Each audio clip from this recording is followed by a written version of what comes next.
제가 기도하겠습니다. 좋으신 하나님, 오늘도 하나님 전에 나와 우리가 말씀을 듣습니다. 그냥 매번 듣는 말씀이 아니라 새롭게 우리에게 하시는 말씀으로 들려지게 하시고, 말씀이 우리에게 우리의 마음에 꽂혀서 그 말씀대로 살아갈 수 있는 힘을 허락하여 주옵소서. 성령께서 인도하실 줄 믿사와서 예수님의 이름으로 기도하옵나이다. 아멘. 우리가 살다 보면 좋은 의도를 가지고 한 일이라도 간혹 좋지 못한 결과를 낳기도 합니다. 그죠? 인텐션이 선했다 하더라도 좋지 못한 결과를 낳는 경우도 참 많습니다. 반대로 선한 의도, 악한 의도 이런 게 아니라 그냥 별 생각 없이 했는데 그 일이 다른 사람들에게 큰 유익을 주는 경우도 있습니다. 여러분, 우리가 올 한 해 살아가면서 우리도 마음 쏟아서 어떤 일을 준비하고 했는데 그 일이 별일 아닌 것처럼 지나가 버린 경우도 있을 겁니다. 또 크게 신경 쓰지 않고 했는데 엄청나게 큰 일이 되어버린 경우도 있을 거라 생각이 듭니다.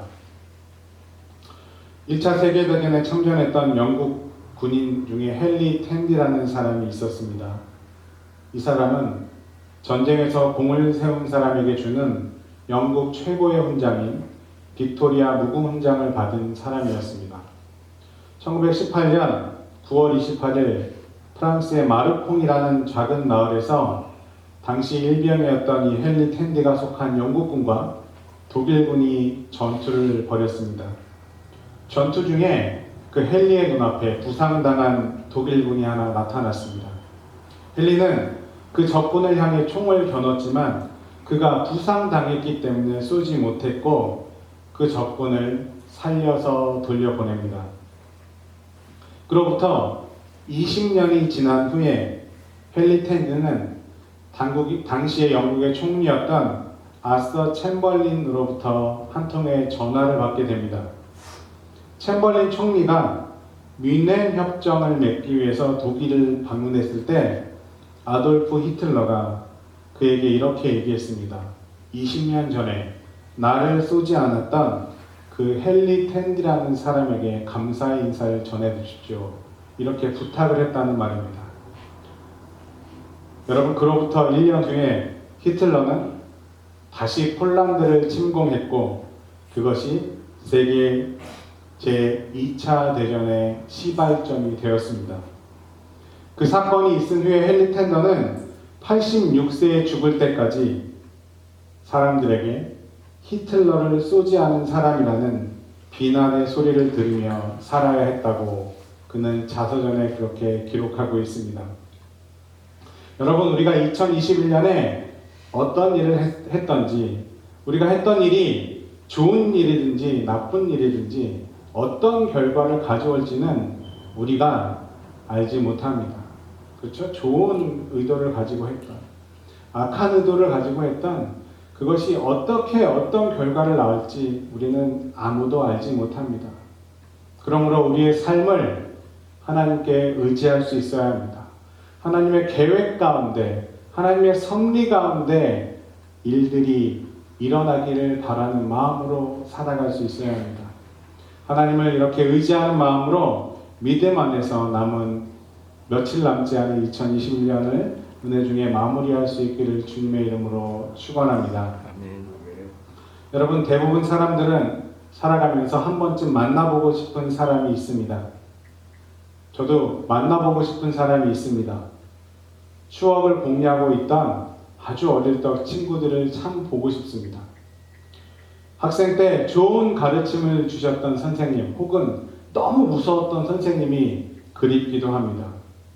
혹은 저는 아니지만 단어만으로도 설레는 첫사랑이 그리운 분들도 있을 겁니다. 큰 도움을 받았지만 이름조차 기억하지 못하는 그런 분들이 그리울 수도 있습니다. 여러분, 혹시 여러분은 누구를 그리워하신 적이 있으십니까? 반면에 다시는 보고 싶지 않은 사람이 있을 수도 있습니다.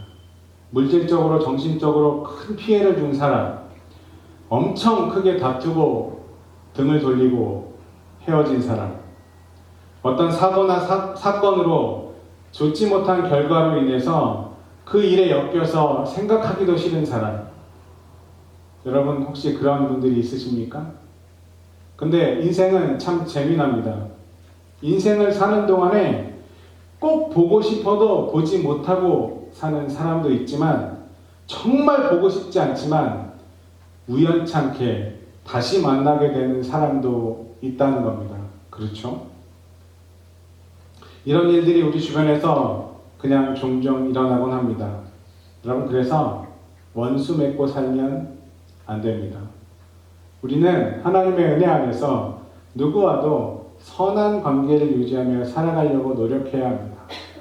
오늘 우리가 함께 읽었던 본문에 나오는 다윗과 사울도 보통 인연은 아니었습니다. 그런데 아주 불편한 관계였습니다. 다윗은 사울에게 픽업되었죠. 발탁되었습니다. 다윗은 적장 골리앗을 물리쳐서 사울과 이스라엘 백성에게 엄청난 큰 행운과 승리를 안겨준 사람이었습니다. 더군다나 다윗은 사울의 딸 미갈과 결혼해서 사위와 장인 관계였습니다. 또 하나, 사울은 다윗의 정말 목숨과도 소중하게 여겼던 친구였던 요나단의 아버지이기도 했습니다. 다윗에게 사울은 그렇게 자신의 모든 것을 다해서 섬겨야 할 군주였고, 결혼으로 맺어진 가족이었고, 소중한 친구의 아버지였습니다. 그런데 우리가 잘 아는 것처럼 둘 사이는 그렇게 애틋하거나 훈훈하지 못했습니다. 사무엘상 18장에 보면 사울은 백성들이 다윗을 향해서 환호하는 것을 보고 견제하기 시작했습니다. 또 18장에 기록되기를 사울이 다윗의 범상하지 않은 지혜를 보고 두려워했다라고 기록합니다. 그래서 사울이 다윗을 죽이려고 2번이나 창을 던지죠. 이런 두 사람의 관계를 아주 잘 나타내주는 말씀이 사무엘상 18장 29절에 이렇게 기록되어 있습니다. 사울이 다윗을 더욱 두려워하여 평생의 다윗의 대적이 되니라. 그래서 다윗은 사울을 피해서 도망다니는 신세가 되었습니다. 오늘 본문은 도망을 다니던 다윗이 엔게디 광야에서 머물 때 일어난 일입니다. 엔게디 광야에 다윗이 있다는 소식을 들은 사울이요, 이스라엘 백성 중에 3,000명을 뽑아서 다윗을 찾아갑니다. 왜 찾아갔죠? 죽이려고. 다윗을 죽이려고 엔게디 광야에 찾아갔는데 도착해서 사울이 아마 뒷일이 급했던 모양입니다. 엔게디 광야에 도착해서 사울은 용변을 보기 위해서 어느 굴에 홀로 들어갑니다. 그런데 그 굴 안에 다윗이 일행과 몰래 숨어 있었던 것입니다. 그것도 모르고 사울은 그 굴에 용변을 보기 위해서 들어가게 된 거죠. 여러분, 다윗 편에서 보면 절호의 기회였습니다. 다윗과 다윗을 따르는 사람들이 숨어있는 동굴에 무방비 상태로 혼자서 용변을 보기 위해서 찾아왔는데, 그런데 다윗은 그 사울을 죽이지 않았습니다. 사울의 옷자락만 조금 베내었습니다. 하나님께서 기름 부은 자를 치는 것은 하나님께서 금하시는 것이다, 이렇게 다윗이 생각했기 때문입니다. 자기의 모든 억울함, 그것을 한 번에 끝낼 수 있는 절호의 기회에서 사울을 죽이지 않았습니다. 그런데 오늘 본문 5절에 보면 사울의 옷자락만 조금 베어넣어서 나중에 사울이 그것을 발견하고 겁먹게 하기 위해서 그렇게 조금 베어낸 그 사건만으로도 다윗은 마음에 찔렸다라고 기록하고 있습니다. 나아가서 자신을 따르던 사람들에게도 다윗을 죽이지 못하게, 해하지 못하게 했다라고 성경은 기록합니다. 사무엘상 24장 6절 말씀에 내가 손을 들어 여호와의 기름 부음을 받은 내 주를 치는 것은 여호와께서 금하시는 것이니 그는 여호와의 기름 부음을 받은 자가 됨이니라. 이렇게 고백하면서 사울을 죽이지 않은 이유를 설명합니다. 다윗이 사울을 죽이지 않은 것은 하나님께서 금하시는 것이었기 때문에, 하나님의 명령이었기 때문이었습니다. 여러분, 근데 물론 그런 이유로 하나님의 명령이기 때문에 죽이지 않는 것도 보통 사람이라면 할 수 있는 일은 아니었을 겁니다. 그렇죠? 우리도 마찬가지죠. 우리가 정말 미워하는 사람이 있다고 생각해 보십시오. 그 싫은 사람에 대해서 하나님이 바라시는 것을 잘 알고 있습니다. 하지만 하나님이 바라시는 대로 우리가 마음을 먹고 그렇게 정말 잘 합니까? 용서할 수 있습니까? 나에게 해를 입혔던 사람을 용서해야겠다는 마음을 먹었습니다. 용서를 결심했습니다. 그런데 용서를 베풀고 용서를 선포했다고 해서 그렇게 미워했던 사람이, 싫어했던 사람이 갑자기 사랑스러워지는 게 아니지 않습니까? 어디 만나기만 해봐니? 그랬던 사람이 내가 용서를 마음먹었다고 사랑하는 사람처럼 매일 보고 싶고 또 보고 싶은 연인처럼 생각되는 건 아니잖아요. 그렇지 않습니다. 여전히 우리에게 힘든 마음이 있습니다. 안 보고 싶습니다. 그러므로 내가 용서를 했다고 마음 먹어도 우리는 계속 참아야 합니다. 용서해도 내가 용서했다는 그 사실 때문에 마음을 누르고 인내할 수 있어야 합니다. 용서는 한순간 마음 먹은 것으로 되는 것이 아니라 계속 참고 계속 견디고 계속 잊으려고 하고, 그래서 머릿속에서 없어지게 해야 하는 겁니다. 근데 그래서 더욱더 어려운 거죠. 다윗이요, 엔게디 광야에서 사울을 죽이지 않은 그 일이 있은 이후에 다윗은 재산이 많은 나발이라는 사람을 만나게 됩니다. 나발이라는 사람은 재산이 많았어요. 그런데 예전에 이 나발이라는 사람의 종들을 다윗이 잘 대해준 일이 있었기 때문에 지금은 다윗이 좀 숨어 다니는 사람, 그 형편의 처지에 놓여 있었기 때문에 나발로부터 좀 경제적으로 도움을 얻기를 원했어요. 그런데 이 나발이 다윗의 지금의 형편을 보고 모욕하면서 다윗의 요청을 거절합니다. 아무리 피해 다니는 신세였지만 다윗도 따르는 사람들이 있었고 군대도 있었잖아요. 그래서 다윗이 화가 나서 이 나발을 죽이려고 합니다.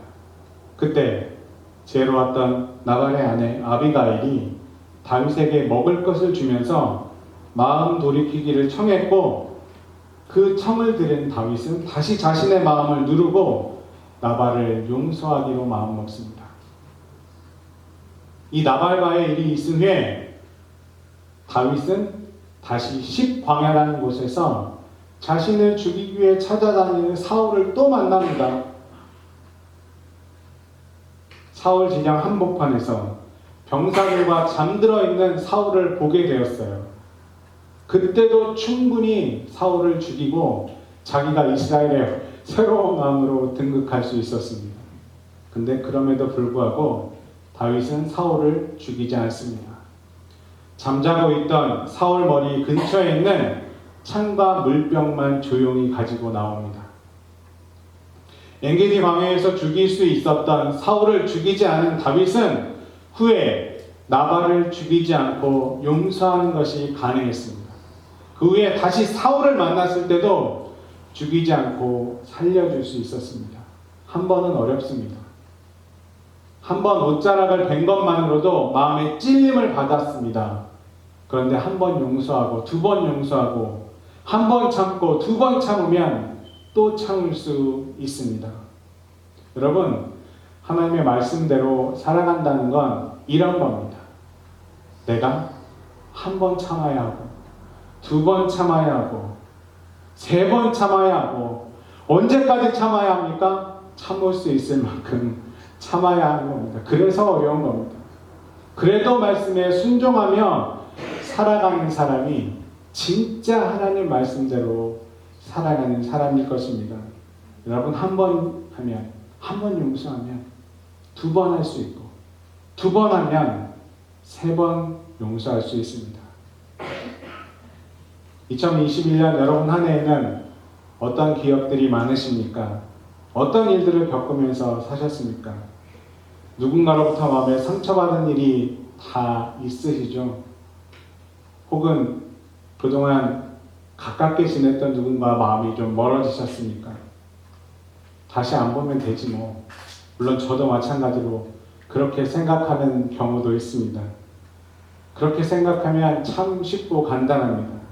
그런데 살다 보면 만나게 되어 있습니다. 우리 중에 누구도 싫은 사람을 다시 안 볼 거라고 장담할 수 있는 사람은 아무도 없습니다. 그래서 그 믿음, 그 미움을, 그 싫음을 예수 믿는 우리는 어떻게 해야 할까요? 여러분, 용서해 주시기를 주님의 이름으로 부탁을 드립니다. 용서해야 되겠다고 마음먹는 그 순간부터 그것을 위해 견디는 참음이 필요하기 시작합니다. 이제 정말 며칠밖에 남지 않은 한 해가 되었습니다. 실수와 잘못으로 인해 누군가에게 마음의 빚 혹은 마음의 짐을 지고 있다면 여러분이 먼저 용서를 구해 보십시오. 화해를 손 내밀어 보십시오. 그리고 여러분도 다른 이들에게 용서의 마음으로 다가가 주시기를 주님의 이름으로 부탁을 드립니다. 저 역시 용서를 구할 일이 참 많은 부족한 사람입니다. 특히 한국에 계신 저희 어머니에게 죄송합니다. 이렇게 사는 게 맞나? 라는 생각이 들 정도로 죄송합니다. 또 목회를 한다고 열심히 하긴 했지만 의도하지 않은 일로 여러분 마음속에 상처를 드리기도 했을 겁니다. 혹시 여러분 가운데 불편한 마음을 가지고 계시다면 주님의 은혜 안에서 다 털어버리실 수 있기를 주님의 이름으로 부탁드립니다. 여러분도 누군가에 의해서 마음에 상처를 받으셨다면 여러분 한 해가 마무리되기 전에 털어버리시기를, 용서해 주시기를 주님의 이름으로 부탁을 드립니다. 노벨문학상을 받았던 허밍웨이의 작품 중에 세계의 수도라는 단편 소설이 있습니다. The Capital of the World라는 단편 소설이 있어요. 짧은 소설이에요. 스페인에 살고 있던 한 아버지와 아들은 사이가 좋지 않았습니다. 부자간의 관계는 점점 악화되고 결국 아들은 아버지가 보기 싫어서 집을 나가버립니다. 아버지는 아들을 찾기 위해서 이리저리 헤매다니지만 성과가 없었고 마지막 방법으로 마드리드 지방의 신문에 광고를 냅니다. 사랑하는 아들 파코에게 내일 정오에 신문사 앞에서 만나자. 너의 모든 것을 용서한다. 우리 같이 잘 살아보자. 사랑하는 아빠가. 이렇게 신문 광고를 냈답니다. 다음날 아버지는 시간에 맞춰서 신문사 앞에 나갔습니다. 그런데 거기에는 파코라는 이름의 청년 800명이 모여 있었습니다. 여러분, 스페인에서 파코라는 이름은 유대 팔레스타인에서 예수처럼 아주 흔한 이름이랍니다. 여러분, 그러나 아주 흔한 이름이라 하더라도 아버지로부터 용서받기 원하는 같은 이름의 청년 800명이 모였다는 것은 용서받기를 갈망하는 사람들, 용서받고 해결하기 원하는 사람들, 그 사람들이 기회가 없고 해결되지 않은 그 문제를 마음에 쌓아두고 사는 그 사람들이 그렇게 많다는 것을 해밍웨이는 표현하고 싶었을 것입니다. 그렇게 우리는 모두 크건 작건 마음의 상처를 가지고 살아갑니다. 미국의 출판기획자 존 브록만이 세계의 석학들에게 지난 2000년간 발명된 물건 중에 가장 중요한 것이 무엇입니까? 라고 질문을 던졌습니다. 세계의 석학들에게 물은 거예요. 그 질문 중에 제일 많았던, 질문의 답변 중에 제일 많았던 답변이 뭐였냐면 지우개라는 답변이었습니다. 여러분, 지우개, 일레이션. 과거의 실수를 바로잡을 기회를 주는 그 지우개가 없었더라면 우리 사회는 지금처럼 발전하지 못했을 거라는 이유였답니다.